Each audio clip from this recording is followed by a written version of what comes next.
Si Lumumba était vivant, il serait à Goma.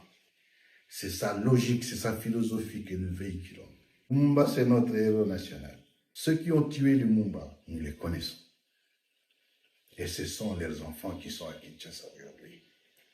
Ils disent que nous sommes des balkanisateurs, alors que c'est eux qui posent les actions de balkanisation. L'exclusion, de dire que non, c'est une partie qui n'est plus au Congo. Ils l'ont dit. Le fait de fermer des banques, c'est le fait de dire que non, c'est une façon de dire que là, il n'y a pas de Congolais, c'est des étrangers. Le fait d'appeler la population de l'Est comme étant une population étrangère. Et la révolution est nationale et totale. Le nom de Lumumba tel qu'ils s'en approprient, la façon dont nous allons questionner l'histoire, et peuvent-ils se vanter du nom de Lumumba? Non. Ils sont les tueurs de Lumumba. Et peuvent-ils se vanter du nationalisme? Non. C'est des gens qui vendent les pays.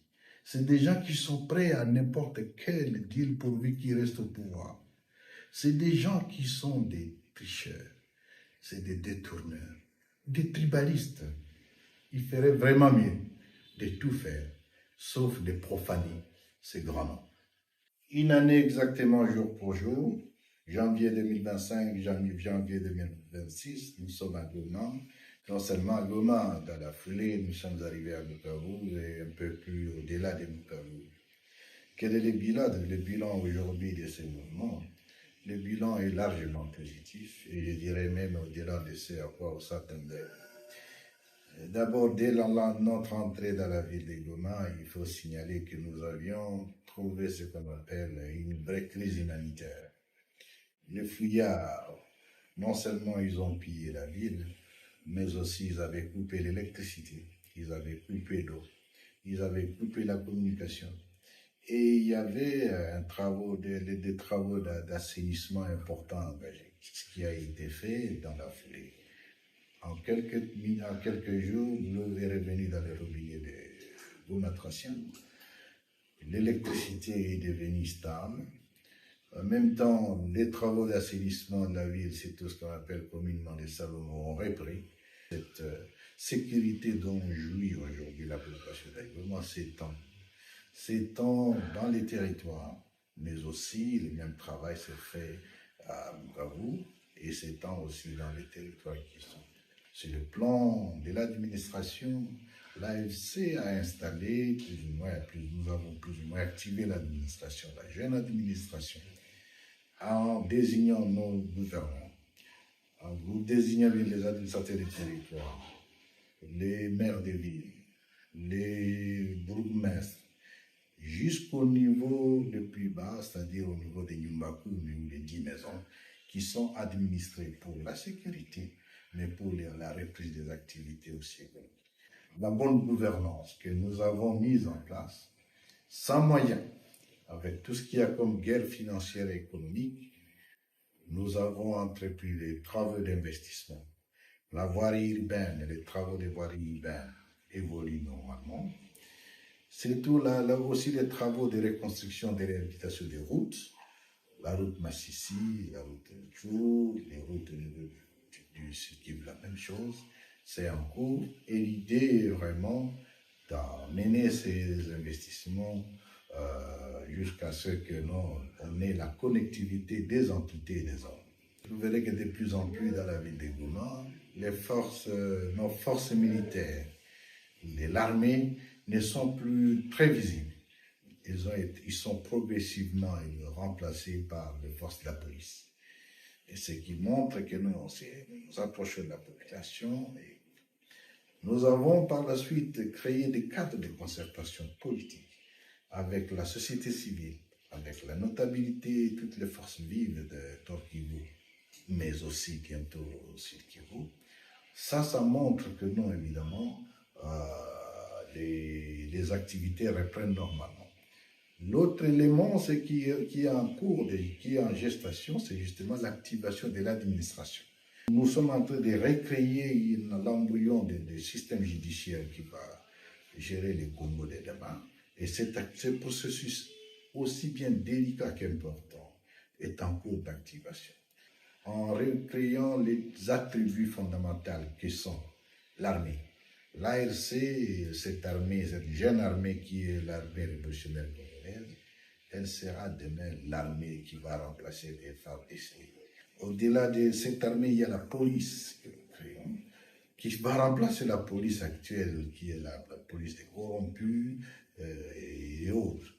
Est-ce que la demande de retrait de Walikale dans un premier temps et de la ville d'Ouvira n'est pas une répétition du scénario de 2023 dans le Massissi, où après votre retrait, la population a été abandonnée à des forces déclarées génocidaires par les Nations Unies comme les FDLR, mais aussi des groupes accusés de graves violations comme les Nyatura.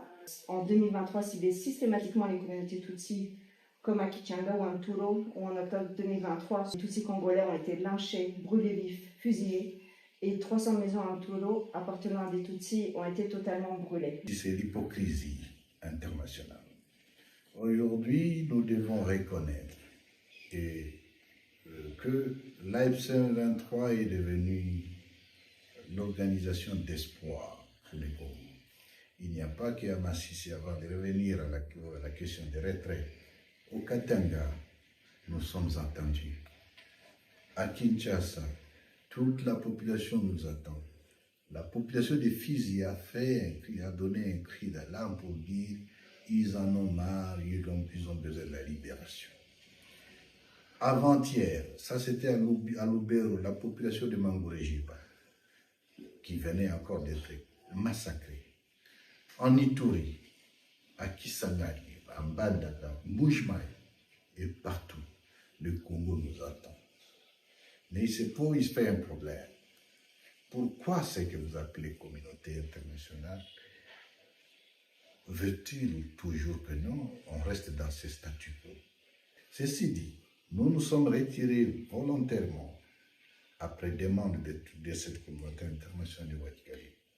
Il est un fait que notre retrait a créé une sécurité. La population a été massacrée.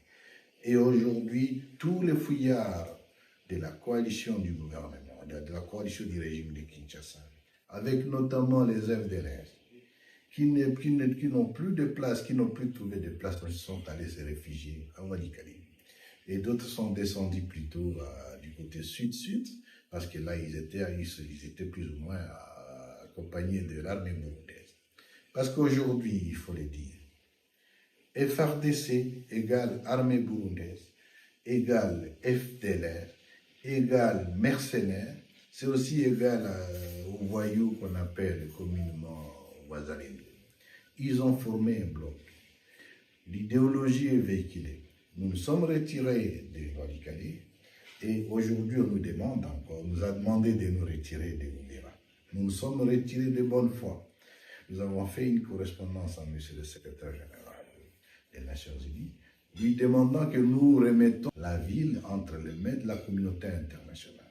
Nous mettons néanmoins des réserves en tirant son attention qu'il n'est pas question ici qu'on revoie les mêmes tueurs, la coalition de Kinshasa avec les FDLR ou l'armée burundaise pour tenter de récupérer la ville.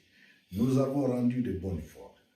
Mais qu'est-ce que ça donne souvent? Est-ce que ce n'est pas le même scénario? Je crains. J'ai beaucoup de réserves et nous craignons. Parce que dans cette partie du territoire, dans le Fizi et surtout dans la Ouvira, territoire et ville, des exactions qui se sont passées là-bas, c'est tout simplement grave et sont constitutifs des crimes contre l'humanité. Le blocage qui a été fait par l'armée burundaise et les FDLR au haut plateau pour étouffer justement la population, particulièrement la population Tutsi habitant le haut plateau. 9 mois de blocus, il y a eu des morts et cette communauté internationale s'est tue. Il en est de même aujourd'hui de la population congolaise qui est de l'autre côté de Bujumbura. Ils meurent chaque jour. Mais on s'était, on n'en parlait pas. On nous demande de nous retirer, mais on ne nous pose pas la question pourquoi nous sommes arrivés là-bas. Nous n'avions aucunement l'intention d'aller à Ouvira. Mais dès que nous étions stationnés au niveau des Kamendona, c'est eux qui ont commencé les attaques. Des bombardements avec, et très souvent c'est des bombardements sur des sites civils. les usines, les carrières minières et des zones occupées par la population civile. Et ce n'est pas les sites militaires qui sont visés. Et les tirs sont partis et du Burundi, mais surtout aussi de Vira, là où qui était devenu le sanctuaire de tous ces éléments. Conséquence, nous ne pouvions pas croiser les bras. Nous avons toujours comme principe d'éliminer la menace à partir de sa source. Nous prenons la même communauté à témoin en disant que nous avons la bonne foi de discuter, de dialoguer, de trouver une solution négociée politique à la crise actuelle. Les FDLR ont ici été accusés d'avoir commis des atrocités, notamment au Congo, mais aussi au Rwanda, à partir d'ici. Donc ce sont des anciens génocidaires qui ont fui le Rwanda et qui sont venus s'installer au Congo depuis 30 ans. Les Nations Unies ont aussi déclaré que neutraliser les FDLR est vraiment une priorité pour trouver la paix au Congo. Cela fait à travers plusieurs résolutions depuis plus de 15 ans. Et pourtant, aujourd'hui, on continue à débattre sur les FDLR. On parle de prétexte, on dit que le Rwanda utilise les FDLR comme un prétexte. Est-ce que vous pouvez commenter sur le pourquoi on continue à débattre sur la question des FDLR? La question des FDLR est une question fondamentale et c'est un élément crucial dans la crise complexe que connaît non seulement la République démocratique du Congo, mais la sous-région. Ce que nous constatons malheureusement, c'est un peu cette sorte de hold-up mental qui a été orchestré et qui est alimenté aujourd'hui par des réseaux forts et dont la République démocratique du Congo en est devenue même les chantres. C'est-à-dire que non, ces réseaux forts ont pris la parole. Et c'est des fois au prix des billets de banque pour corrompre en termes de lobby et imposer ces langages pour faire croire, ou bien pour faire en sorte qu'on essaie de dissimuler cette question très, très délicate de notre pays. Ce qui s'est passé en 1994 au Rwanda est inacceptable.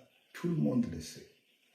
Mais les hypocrites vont continuer à penser qu'il faille ergoter autour de cette question et c'est très dangereux.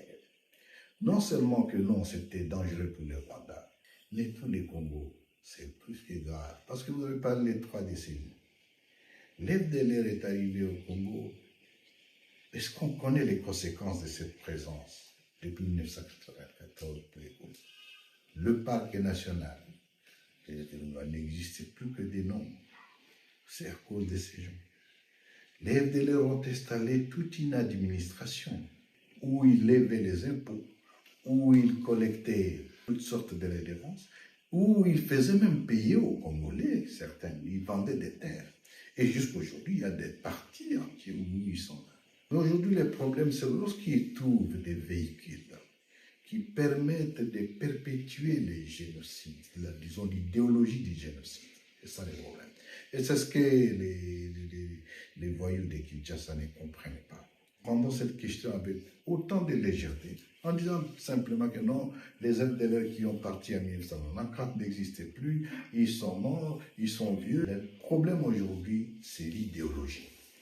L'idéologie véhiculée dans le sens de massacrer les communautés, dans le sens de perpétuer les génocides contre telle ou telle autre communauté, ça peut concerner les Tutsis aujourd'hui, demain ça peut être d'autres personnes, ça peut être une autre communauté. C'est ça le vrai problème. Et c'est d'autant plus dangereux que les États entiers ont pris ça et ils en ont fait leur affaire. Les discours de haine qui se trament au niveau de Kinshasa aujourd'hui. À Kinshasa, le ministre de l'Information et de la Communication n'hésite plus. Il assume les discours de haine. Il alimente ces discours en disant que non, en parlant de venin rwandais ou venin de ceci. Il a des concepts étudiés, conçus pour perpétuer cela. Et la communauté internationale s'est dit.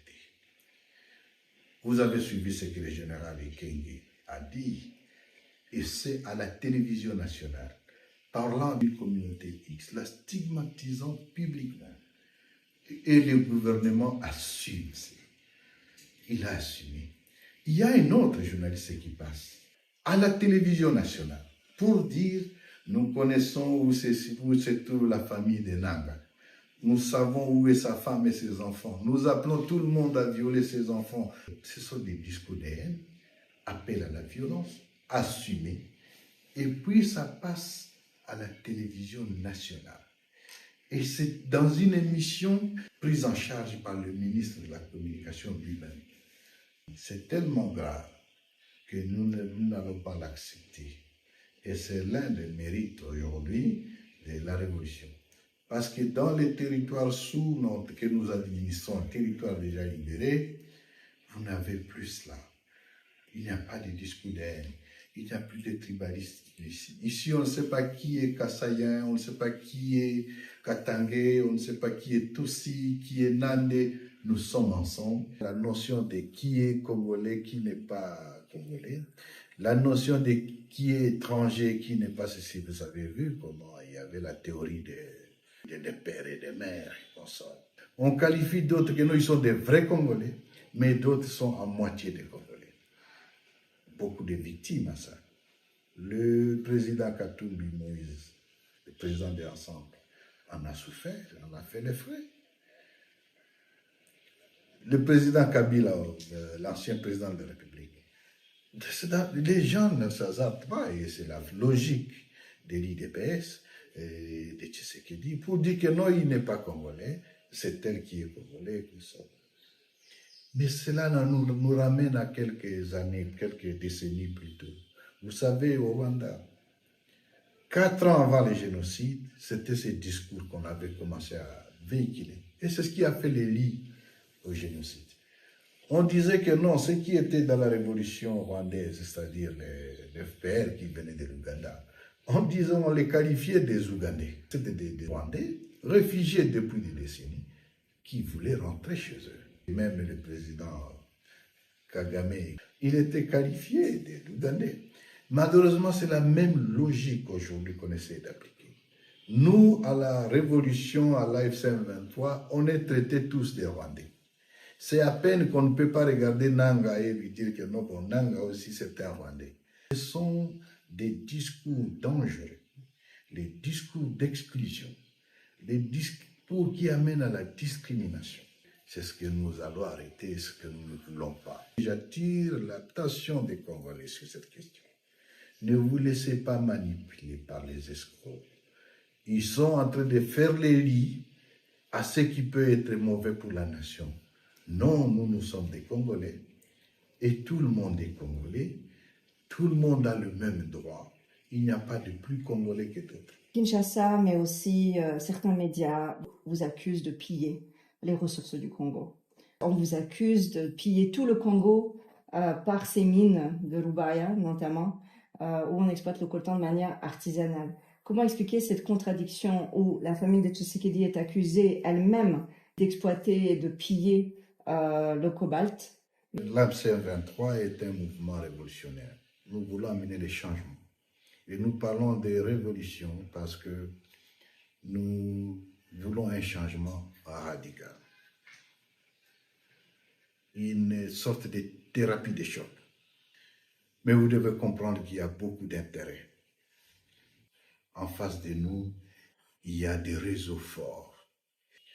Et c'est dans cette logique que le régime de Kinshasa a fait de la propagande un outil.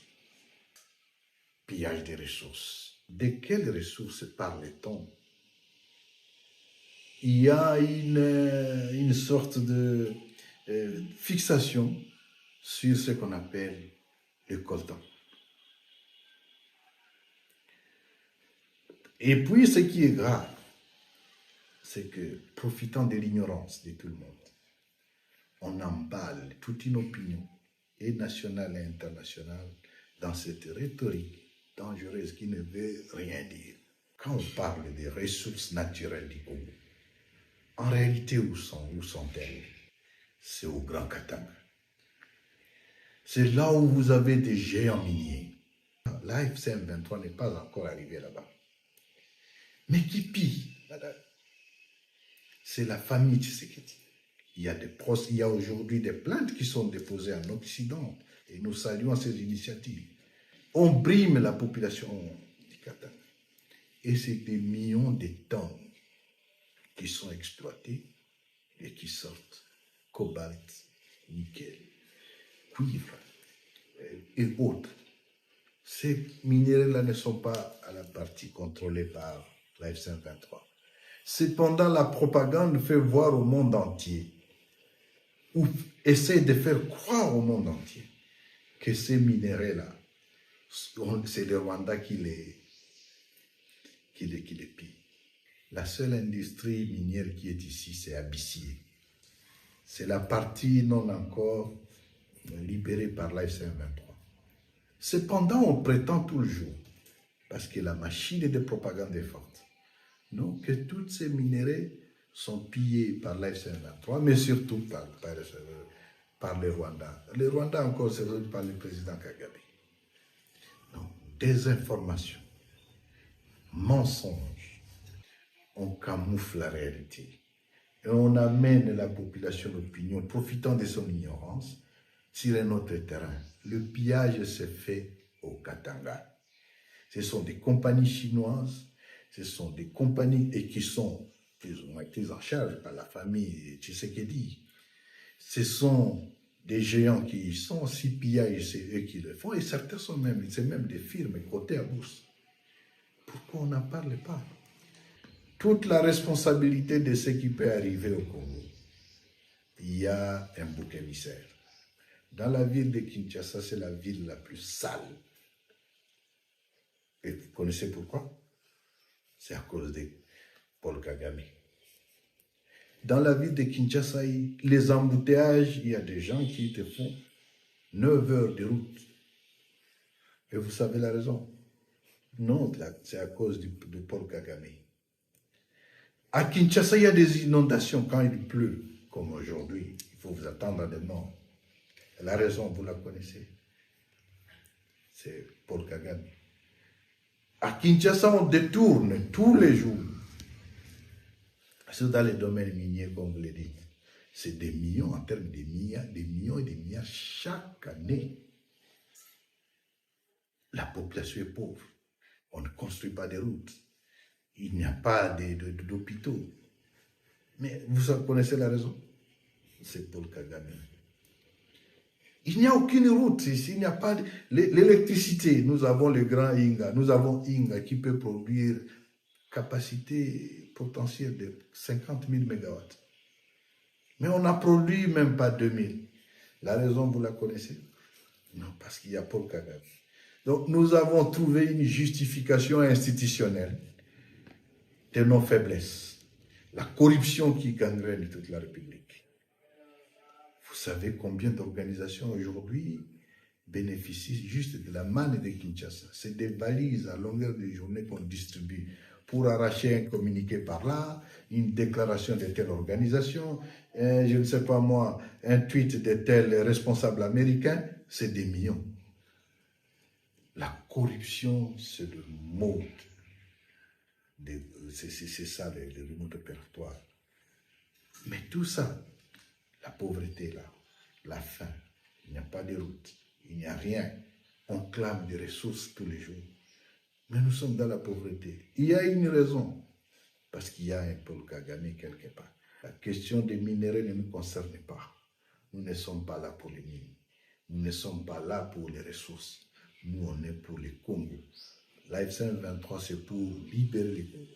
C'est pour instaurer une bonne gouvernance. C'est pour refonder l'État. Et une fois l'État refondé, lancer le développement. Créer la réconciliation nationale.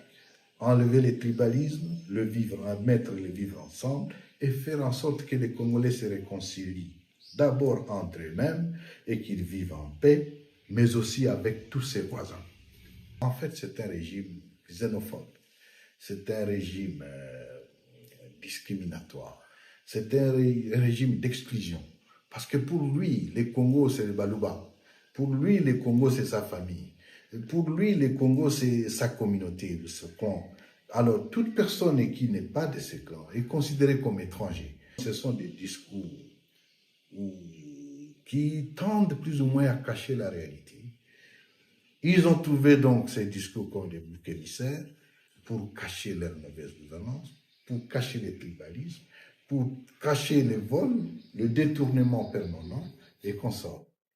Le président Tshisekedi s'est rendu à Luanda pour demander une médiation angolaise dans le cadre du conflit qui vous oppose. Il faut dire que l'AFC M23 reste attaché à une solution politique et discuter de la crise complexe que vit la République démocratique du Congo. Et c'est à ce titre que l'AFC a toujours répondu présente à chacune des invitations ou des processus qui ont été atteints. C'est ainsi que nous étions d'abord à Nairobi. Malheureusement, sans terminer ce processus, M. Tshisekedi, au gré de ses caprices, l'a déporté à Luanda, en Angola. Nous nous sommes rendus aussi, parce que nous sommes pour montrer la bonne foi. Dans la même foulée, nous étions presque sur le point de signer plus ou moins les premiers éléments. Mais M. Tshisekedi, dans ses caprices, n'a pas trouvé son compte à déporter les processus sans même en informer le président Lorenzo. C'est très humiliant. On s'est retrouvés à Doha. Nous nous sommes retrouvés à Doha, on a commencé les discussions. Les discussions ont déjà fait près d'une année. Tout en saluant d'abord l'engagement de l'émir du Qatar dans cette discussion, nous avons commencé et nous avons produit un certain nombre de documents. Un, c'était les communiqués conjoints avec le régime de Kinshasa. Il s'en est suivi, bien entendu, une déclaration des principes avec Kinshasa. Après la déclaration des principes, nous avons signé le mécanisme de surveillance et de vérification de cessez-le-feu. Après ces mécanismes, on a signé aussi un autre mécanisme de libération des prisonniers. Et enfin, on a pu avoir l'accord cadre.